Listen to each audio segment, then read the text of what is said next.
పాలిటిక్స్‌లోకొచ్చేదే డబ్బులు సంపాదించుకోవడానికి అనేది ఒక మంచి ముద్ర పడిపోయింది జనాల్లో. పొలిటికల్‌గా ఎవరైనా వస్తున్నారు అంటే వీళ్ళు డబ్బులు సంపాదించుకుంటారు. ప్రజలకి ఎటువంటి న్యాయం చేయరు. బట్ పైకి మాత్రం మేము ప్రజల కోసం మాత్రమే వచ్చాం పాలిటిక్స్‌కి అని చెప్తారు. వన్స్ బ్యాంక్ బ్యాలెన్స్ వాళ్ళు అనుకున్నంత రీచ్ అయిన తర్వాత లైట్ తీసుకుంటారు అనేది ఒక టాక్ ఉంది. పొలిటికల్‌గా జర్నీ స్టార్ట్ చేసిన తర్వాత దేదీప్య అక్క ఎంత ఎర్న్ చేసింది? ఏమీ సంపాదించలేదు. పొలిటికల్‌గా అయితే నేను ఏమీ సంపాదించలేదు. బేసికల్‌గా ఫస్ట్ నుంచి నాకు ఎన్‌జీఓ చెప్పా కదా! ఎన్‌జీఓ ఉండేదని చెప్పి. ఎన్‌జీఓ సర్వీస్ మోటో ఫస్ట్ నుంచి పబ్లిక్‌లో సర్వీస్ మోటో పబ్లిక్‌కి సర్వీస్ చేయాలనే మోటోతో ముందుకు వెళ్తూ ఉన్నాను కాబట్టి, అదే సర్వీస్ చేయాలి పబ్లిక్‌కి 24/7 నేను అందుబాటులో ఉండాలి. ఏదైతే పవర్ ప్రెజెంట్ కార్పొరేటర్గా నాకు ఈ అవకాశం కల్పించారో ఆ అవకాశాన్ని కంపల్సరీగా సద్వినియోగం చేసుకోవాలి. పబ్లిక్కి 24/7 నేను అవైలబిలిటీలో ఉండాలన్న ఆలోచన తప్ప సంపాదించుకునే ఆలోచన అయితే నాకు లేదు. అంటే సంపాదించడానికి కూడా ఇక్కడ అంటే అవకాశం కూడా ఉండదు. అదంతా అబద్ధం. ఏంటంటే పాలిటిక్స్లో సంపాదించుకుంటాననేది ఒక అబద్ధము. బేసికలీ ఎందుకు వచ్చిందో ఆ రూమర్ నాకు తెలియదు, కానీ అటువంటిది అవకాశాలు కూడా ఉండవు ఇక్కడ. బేసికల్ మనం సర్వీస్ చేయడం తప్ప ఇందులో సంపాదన అనేది ఏం లేదు. మనం ఇంట్లో తీసుకెళ్ళి పెట్టడమే మ్యాక్సిమం. ఇంట్లో తీసుకెళ్ళి పెట్టడం తప్ప సంపాదించుకోవాల్సిన అంత అవకాశం ఏమి ఉండదు ఇక్కడ. నేను ఎప్పుడు మీ స్టేటస్లు అవి చూస్తూ ఉంటాను కదా రెగ్యులర్గా. ఎప్పుడు చూసినా ఏదో ఒక ఈవెంట్ చేయడము, జనాలందరినీ గ్యాదర్ చేయడము, రంజాన్ కానీ క్రిస్మస్ కానీ, అంటే క్యాస్ట్ ఫీలింగ్ అలా ఏం లేకుండా, మన రిలీజన్ ఫీలింగ్ లేకుండా ప్రతి ఈవెంట్ని ఉమెన్స్ డే కానీ క్రిస్మస్ కానీ ప్రతి సెలబ్రేషన్ చాలా గ్రాండ్గా చేస్తారు. ఆ క్రౌడ్, ఆ జనాలు కూడా అసలు ఏదో 10 మంది 20 మంది కాకుండా గుంపులుగా ఇక్కడ ఏదో కాన్సర్ట్ జరుగుతుందా అనే రేంజ్లో క్రౌడ్ ఉంటారు.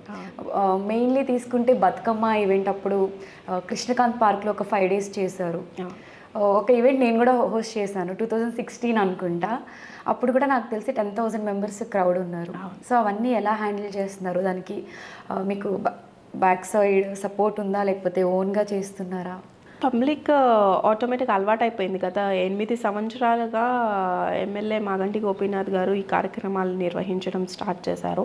తర్వాత ఫస్ట్ కాన్స్టిట్యున్సీ లెవెల్ మీరు చెప్పిన నువ్వు హోస్ట్ చేసిన event 10,000 members constituency level constituency మొత్తం కలిపి చేశారు పోలీస్ లైన్ గ్రౌండ్స్లో. తర్వాత ఏ డివిజన్కి ఆ డివిజన్ చేసుకోవడం. ఎందుకంటే మేము క్రౌడ్ని 10,000-15,000 మంది క్రౌడ్ని వన్ ప్లేస్లో హ్యాండిల్ చేయడం కొంచెం. నేను చాలా బతుకమ్మ ఈవెంట్స్ చేశాను తెలంగాణలో. బట్ నేను చేసిన ఈవెంట్స్లో ది బెస్ట్ ఈవెంట్ అంటే మనం ఆ రోజు గ్రౌండ్స్లో చేసాము ఇక్కడ స్టేడియం దగ్గర. ఆ క్రౌడ్ని చూసి నాకు అనిపించింది ఈ ఈవెంట్ని ఇంత గ్రాండ్గా కూడా చేయొచ్చా, ఇంతమంది క్రౌడ్ వచ్చారు అంటే అసలు ఏ లెవెల్లో మీకు ఫ్యాన్స్ ఉన్నారు అనేది నాకు ఆ రోజే అర్థమైంది. సో అది అలా కంటిన్యూ చేస్తూనే వచ్చారు స్టిల్ ఇప్పటి వరకు. స్టిల్ గత 8 ఇయర్స్గా బతుకమ్మ కానీ, మహిళా దినోత్సవం కానీ, క్రిస్మస్ కానీ, లేకపోతే రంజాన్ కానీ, మెయిన్గా చెప్తున్నా కదా బీఆర్ఎస్ పార్టీ ఒక సెక్యులర్ పార్టీ. మేము అన్ని మతాలని కులాలని సమానంగా చూస్తాం కాబట్టి ప్రతి ఒక్క పండుగని మేము ఇక్కడ సమానంగా జరుపుకోవడం ఒక ఆనవాయితీగా అయిపోయింది జూబ్లీహిల్స్ నియోజకవర్గంలో. జూబ్లీహిల్స్ నియోజకవర్గం అంటేనే మాగంటి గోపీనాథ్ గారు. ఎందుకంటే వారు స్టార్ట్ చేసిన కార్యక్రమాలు, వారు ఏంటంటే ప్రతి ఒక్క ఆడపిల్లకి, మనం ఇంటికి వచ్చే ఆడపిల్లకి ఉట్టి చేతులతో తిరిగి ఎలా పంపమో అలానే నియోజకవర్గంలో ఉన్న ప్రతి ఒక్క ఆడబిడ్డ నా చెల్లి, నా ఇంట్లో ఆడపిల్లలాగా భావించి ఆయన గిఫ్ట్స్ ఇవ్వటం స్టార్ట్ చేశారు. ఏదో ఒకటి స్పాన్సర్ చేస్తూ ఉంటారు. ఆయన సొంత ఖర్చులతోనే గిఫ్ట్స్ ఇవ్వడం జరుగుతుంది. ఆయన స్పాన్సర్ చేస్తారా? ఆయనే సొంత ఖర్చులతోనే గిఫ్ట్స్ ఇవ్వటం జరుగుతుంది. కాబట్టి మేము ఈవెంట్స్ అన్ని చేయడం జరుగుతుంది. ఎందుకంటే ప్రతి పండగలు అంటే కేవలం సంక్షేమ పథకాలు అభివృద్ధి కార్యక్రమాలతోనే కాకుండా పండగలను కూడా మేము పబ్లిక్తోనే జరుపుకోవాలి. సంక్రాంతికి కూడా ఏదో ముగ్గులు కాంపిటీషన్స్ అవి లేడీస్కి పెట్టి గ్యాదర్ చేసి ఇక్కడ పార్క్ దగ్గర నేను చూశాను, అవన్నీ చూశాను. అప్పుడు కూడా బాగా సపోర్ట్ చేస్తారు, ఫీమేల్స్ని బాగా సపోర్ట్ చేస్తారు కదా. మెయిన్గా మహిళల గురించి చాలా ప్రత్యేక శ్రద్ధ తీసుకుంటారు. నన్ను చూస్తే తెలుస్తుంది కదా, ఎందుకంటే ఇది వెంగళరావు డివిజన్ మెయిన్గా జనరల్ సీట్ అయినా సరే మహిళగా నాకు టికెట్ ఇచ్చి గెలిపించుకున్నారు.